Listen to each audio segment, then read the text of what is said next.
Have you ever woken up and thought, I cannot do this, I cannot be this, not today, not anymore. This is not about sadness, this is not about heartbreak, this is about nausea, about the unbearable heaviness of being alive, about the violence of existing.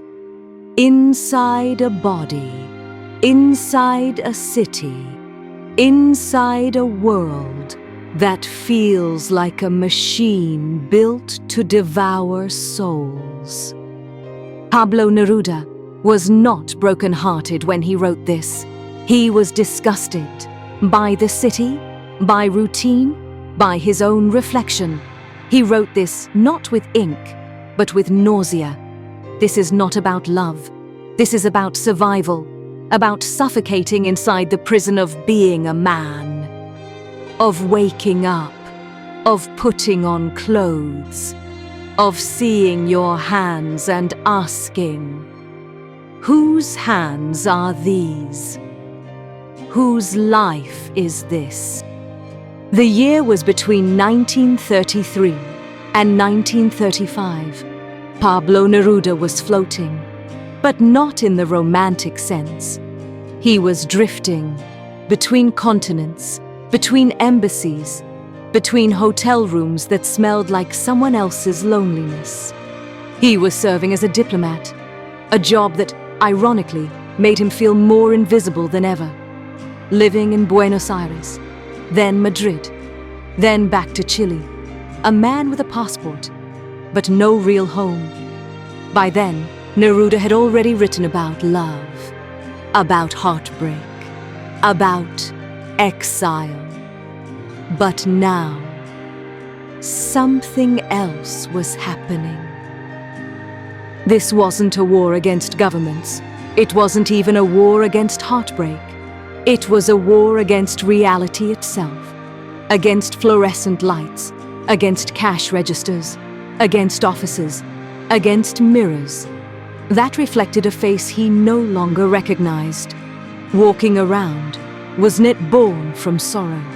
It was born from nausea, from the suffocating absurdity of modern life, the endless ritual of waking up, putting on clothes, pretending to be someone, stepping onto streets that no longer felt like streets, but conveyor belts, moving bodies toward nowhere.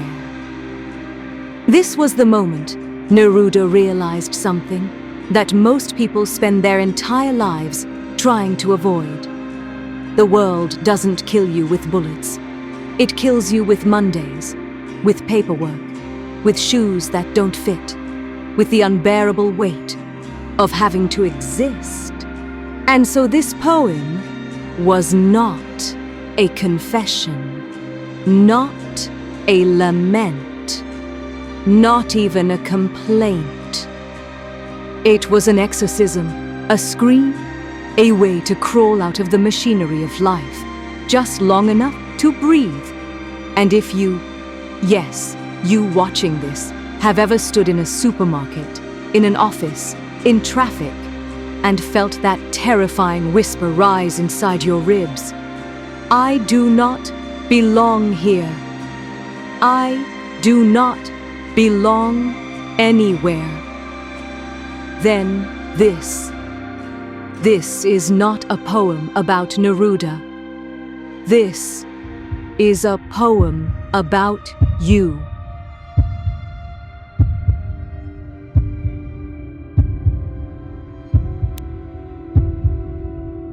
It so happens I'm sick of being a man. And it happens that I walk into tailor shops and the movie's shriveled, impenetrable, like a felt swan navigating on a water of origin and ash. The smell of barbershops makes me break into hoarse sobs.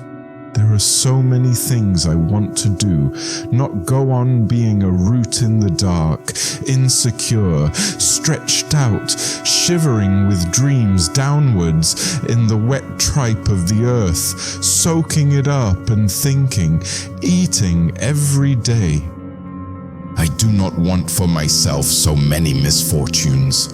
I do not want to go on as a root in a tomb, alone under the ground, a warehouse with corpses, half frozen, dying of grief. That's why Monday, when it sees me coming with my convict face, blazes up like gasoline, and it howls on its way like a wounded wheel and leaves tracks full of warm blood leading toward the night. And it shoves me along to certain corners, to certain damp houses, to hospitals where the bones come out of the window, to shoe shops that smell like vinegar, to streets horrifying as crevices. There are sulfur-colored birds and hideous intestines hanging over the doors of houses that I hate. There are dentures forgotten in a coffee pot. There are mirrors that ought to have wept from shame and terror. There are umbrellas everywhere, and poisons and navels. I stride along with calm, with eyes, with shoes, with rage, with forgetfulness. I pass. I cross offices and stores full of orthopedic appliances, and courtyards hung with clothes on wires, underwear, towels, and shirts from which slow, dirty tears are falling.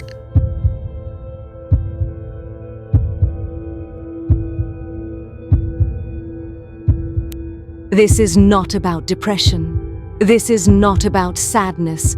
This is about the unbearable weight of existence. This is what happens when breathing becomes a form of violence against yourself.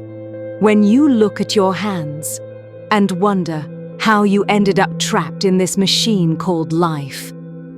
Neruda knew something most people spend a lifetime avoiding. That the world does not kill you with bullets. It kills you with Mondays, with fluorescent lights, with cash registers, with mirrors that no longer show a face, but a stranger.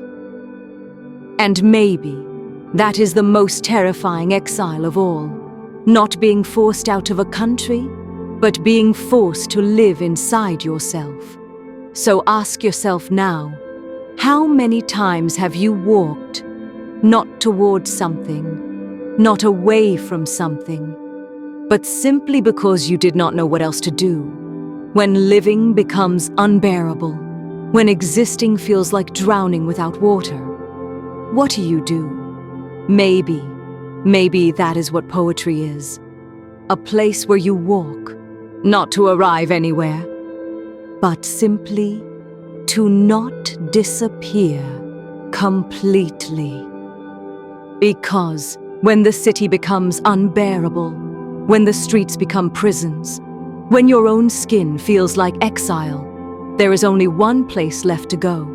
A place older than cities, stronger than noise, wider than loneliness.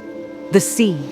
In the next episode, we return to the water, to the wind, to the only place where pain dissolves, but never disappears. Pablo Neruda's The Sea.